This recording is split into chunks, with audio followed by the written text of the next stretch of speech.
Contrast that with Joseph for a moment.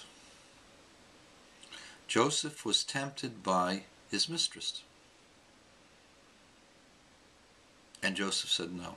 Joseph did not succumb. In fact, Joseph is lauded for controlling his passion. The question is,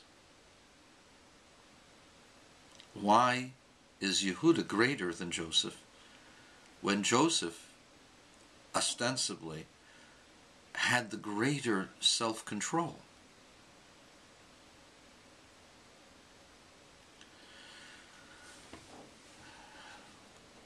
And the answer lies in the nature of the person. Joseph is a beautiful soul. Joseph has got what they call charisma.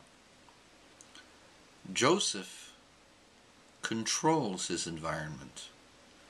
Everybody falls over him. And therefore, he is in control. As a consequence of that, if Joseph were to lose control, that would be a conscious sin. Yehuda, on the other hand, had no one fawning over him. And people liked him. People got to know him, loved him. But he wasn't charismatic. He didn't have people drawn to him. And as a result of that, he didn't always feel in control of the situation. He was only in control of himself and how he dealt with others. And therefore he was weaker than Joseph. And as a result of that, his succumbing to his passions is not seen as a great violation. Joseph, on the other hand, were he to have fallen to the temptations of his mistress, that would have been a terrible sin, a violation. Besides the fact that he was being unkind to the man who helped him, besides all of that, Joseph didn't need her because everybody fawned over Joseph, and therefore Joseph felt that he was always top dog. He didn't need the satisfaction of the hunt to be victorious because everybody was falling over him. And so Joseph, if he fails, that's a big sin because he's in control. Yehuda, his failure is part of his persona. He's a person destined to fail. He's not in control. He needs things. He needs love. He needs compassion. He needs to forget about his troubles. Joseph, on the other hand, although he has troubles, God makes him successful so that he doesn't have to wallow in his pain. And that's the difference between Joseph, Messiah the son of Joseph, and Messiah the son of David.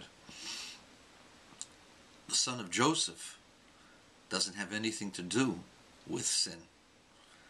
And were he to sin, that would be a great violation. The son of David has the possibility of sinning. So either not sinning or doing tshuva, falling into sin, is not seen as a great sin for those type of souls. What can we learn from that? Well, most of us are like Judah. The charisma we have is limited. People don't necessarily fall all over us.